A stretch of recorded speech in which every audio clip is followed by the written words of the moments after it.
हर हर महादेव। श्रवण मास का हर दिन शिव भक्ति और धर्म कर्म से जुड़ा है, परंतु श्रवण पूर्णिमा का दिन विशेष फलदायी माना गया है। इस दिन किए गए उत्सर्जन उपकर्म और पूर्णमासी व्रत से जीवन के समस्त पाप नष्ट हो जाते हैं और विद्या बुद्धि की प्राप्ति होती है। सनत कुमारों और दयानिधि ऋषि के संवाद के माध्यम से हम जानेंगे श्रवण मास की पूर्णिमा की दिव्यता, उसकी विधि और रक्षाबंधन के पीछे छिपी वह पौराणिक कथा जो भाई बहन के अमर बंधन को दर्शाती है। आइए इस अध्याय में प्रवेश करें और श्रवण पूर्णिमा की महिमा को जानें। सनत कुमार बोले, हे दयानिधि, कृपा करके अब आप पूर्णमासी व्रत की विधि कहिए, क्योंकि हे स्वामिन, इसका महात्म्य सुनने वालों की श्रवण इच्छा बढ़ती है। ईश्वर बोले, हे सनत कुमार, इस श्रवण मास में पूर्णिमा तिथि को उत्सर्जन तथा उपकर्म संपन्न होते हैं।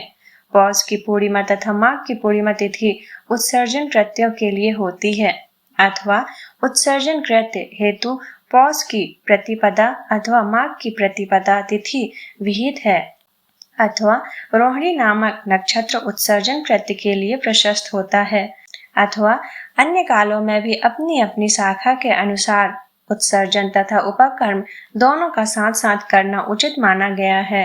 अतः श्रवण मास की पूर्णिमा को उत्सर्जन कृत्य प्रशस्त होता है। साथ ही ऋग्वेदियों के लिए उपकर्म हेतु श्रवण नक्षत्र होना चाहिए।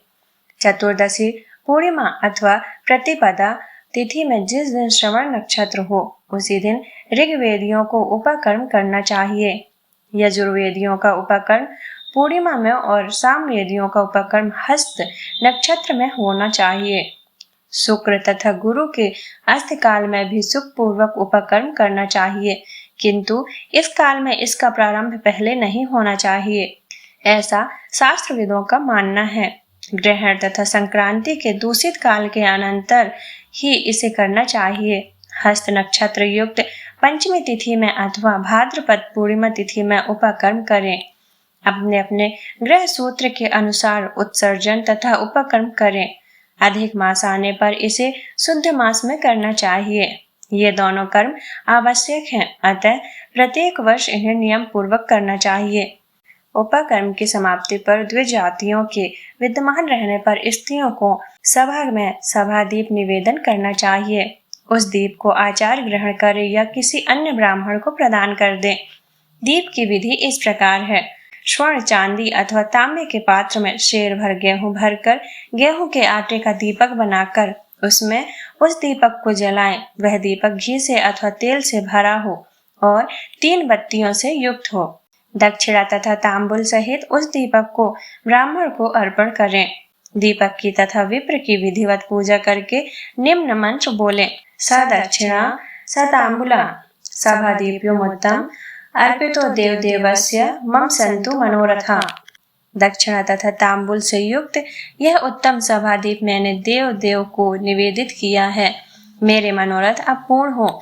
सभा दीप प्रदान करने से पुत्र पौत्र आदि से युक्त कुल उज्ज्वलता को प्राप्त होता है और यश के साथ निरंतर बढ़ता है। इसे करने वाली स्त्री दूसरे जन्म में देवांगनाओं के समान रूप प्राप्त करती है। वह स्त्री सौभाग्यवती हो जाती है और अपने पति के अत्यधिक प्रिय पात्र होती है। इस प्रकार 5 वर्ष तक इसे करने के पश्चात उद्यापन करना चाहिए और अपने सामर्थ्य के अनुसार भक्ति पूर्वक दक्षिणा देनी चाहिए। हे सनत कुमार, यह मैंने आपसे सभा दीप का शुभ महात्म्य कह दिया। उसी रात्रि में श्रवण कर्म का करना बताया गया है। उसके बाद वहीं पर सर्व बलि की जाती है। अपना अपना ग्रह सूत्र देखकर यह दोनों ही कृत्य करने चाहिए। हयग्रीव का अवतार उसी तिथि में कहा गया है, अतः इस तिथि पर हयग्रीव जयंती का महोत्सव मनाना चाहिए। उनकी उपासना करने वालों के लिए यह उत्सव नित्य करना बताया गया है। श्रवण पूर्णिमा के दिन श्रवण नक्षत्र में भगवान श्री हरि हयग्रीव के रूप में प्रकट हुए और सर्वप्रथम उन्होंने सभी पापों का नाश करने वाले सामवेद का गान किया। इन्होंने सिंधु और वितस्ता नदियों के संगम स्थान में श्रवण नक्षत्र में जन्म लिया था, अतः श्रावणी के दिन वहां स्नान करना सभी मनोरथों को पूर्ण करने वाला होता है।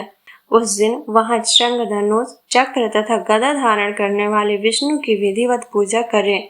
इसके बाद सामगान का श्रवण करें, ब्राह्मणों की हर प्रकार से पूजा करें और अपने बंधु बांधवों के साथ वहां क्रीड़ा करें तथा भोजन करें।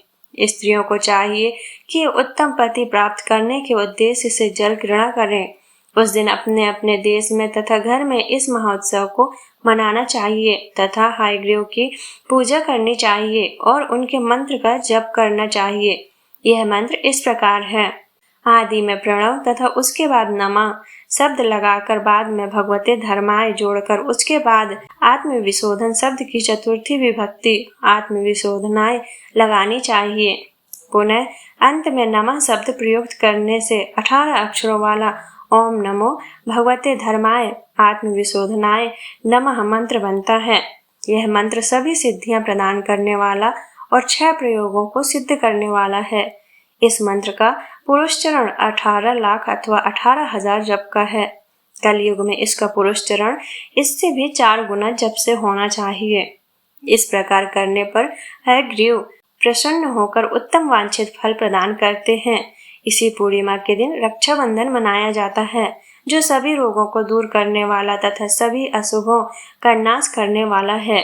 हे मुनि श्रेष्ठ, इसी प्रसंग में एक प्राचीन इतिहास सुनिए। इंद्र की विजय प्राप्ति के लिए इंद्राणी ने जो किया था उसे मैं बता रहा हूँ। पूर्व काल में 12 वर्षों तक देवासुर संग्राम होता रहा। तब इंद्र को थका हुआ देखकर देवी इंद्राणी ने उन सुरेंद्र से कहा, हे देव, आज चतुर्दशी का दिन है। प्रातः होने पर सब ठीक हो जाएगा। मैं रक्षाबंधन अनुष्ठान करूंगी, उससे आप अजय हो जाएंगे। और तब ऐसा कहकर इंद्राणी ने पूर्णमासी के दिन मंगल कार्य संपन्न करके इंद्र के दाहिने हाथ में आनंददायक रक्षा बांध दी। उसके बाद ब्राह्मणों के द्वारा सोस्तयन किए गए तथा रक्षाबंधन से युक्त इंद्र ने दानव सेना पर आक्रमण किया और क्षण भर में उसे जीत लिया। इस प्रकार विजय होकर इंद्र तीनों लोकों में पुनः प्रतापवान हो गए। हे मुनीश्वर, मैंने आपसे रक्षाबंधन के इस प्रभाव का वर्णन कर दिया, जो कि विजय प्रदान करने वाला, सुख देने वाला और पुत्र, आरोग्य तथा धन प्रदान करने वाला है। सनत कुमार बोले, हे देव श्रेष्ठ, यह रक्षाबंधन किस विधि से, किस तिथि में तथा कब किया जाता है? हे देव, कृपा करके इसे बताएं। हे भगवान, जैसे जैसे आप अद्भुत बातें बताते जा रहे हैं, वैसे वैसे अनेक अर्थों से युक्त कथाओं को सुनते हुए मेरी तृप्ति नहीं हो रही है। ईश्वर बोले, बुद्धिमान मनुष्य को चाहिए कि श्रवण का महीना आने पर पूर्णिमा तिथि को सूर्योदय के समय श्रुति स्मृति के विधान से स्नान करे। इसके बाद संध्या जप आदि करके देवताओं, ऋषियों तथा पितरों का तर्पण करने के बाद स्वर्णमय पात्र में बनाई गई स्वर्ण सूत्रों से बंधी हुई मुक्ता आदि से विभूषित विचित्र तथा स्वच्छ रेशमी तंतुओं से निर्मित विचित्र ग्रंथियों से सुशोभित पदगुच्छों से अलंकृत और सरसप तथा अक्षतों से गर्भित एक अत्यंत मनोहर रक्षा अथवा राखी बनाए। इसके बाद कलश स्थापना करके उसके ऊपर पूर्ण पात्र रखें और पुनः उस पर रक्षा को स्थापित कर दें। उसके बाद रम्य आसन पर बैठकर सुसज्जनों के साथ वरांगनाओं के नृत्य गान आदि तथा क्रीड़ा मंगल कृत्य में संलग्न रहे। इसके बाद यह मंत्र पढ़कर पुरोहित रक्षा बंधन करें। तेन त्वम बद्धुनामी रक्षे माचल माचला। जिस बंधन से महान बल से संपन्न दानवों के पति राजा बलि बांधे गए थे, उसी से मैं आपको बांधता हूँ। हे रक्षे, चलायमान मत हो। ब्राह्मणों, क्षत्रियों, वैश्यों, शूद्रों तथा अन्य मनुष्यों को चाहिए कि यत्न पूर्वक ब्राह्मणों की पूजा करके रक्षा बंधन करे। जो इस विधि से रक्षा बंधन करता है, वह सभी दोषों से रहित होकर वर्ष पर्यंत सुखी रहता है। विधान को जानने वाला जो मनुष्य शुद्ध श्रावण मास में इस रक्षाबंधन अनुष्ठान को करता है, वह पुत्र पौत्रों तथा स्वजनों के सहित 1 वर्ष भर अत्यंत सुख से रहता है। उत्तम व्रत करने वालों को चाहिए कि भद्रा में रक्षाबंधन ना करें, क्योंकि भद्रा में बांधी गई रक्षा विपरीत फल देने वाली होती है। इस प्रकार श्री स्कंद पुराण के अंतर्गत ईश्वर सनत कुमार श्रावण में श्रवण मास महात्म्य में उपकर्म, उत्सर्जन, श्रवण कर्म, सर्प बलि, सभादीप, हास्य गृह जयंती, रक्षाबंधन विधि कथन नामक 21वां अध्याय पूर्ण हुआ। श्रवण पूर्णिमा केवल एक तिथि नहीं, बल्कि यह है एक ऐसा शुभ अवसर जहाँ श्रद्धा, संस्कार और आत्मिक उन्नति एक साथ फलित होते हैं। उत्सर्जन और उपकर्म जैसे कर्मों से जहाँ जीवन शुद्ध होता है, वहीं रक्षाबंधन जैसा पर्व भाई बहन के प्रेम को अमर बना देता है। सनातन परंपरा की यह अनुपम विरासत हमें जीवन के हर रिश्ते और कर्तव्य का महत्व सिखाती है। अगर आपको यह अध्याय ज्ञानवर्धक और प्रेरणादायक लगा हो तो वीडियो को लाइक करें, चैनल को सब्सक्राइब करें और बेल आइकन जरूर दबाएं। हम फिर मिलेंगे एक और अध्याय के साथ। तब तक के लिए जय शिव शंकर, हर हर महादेव।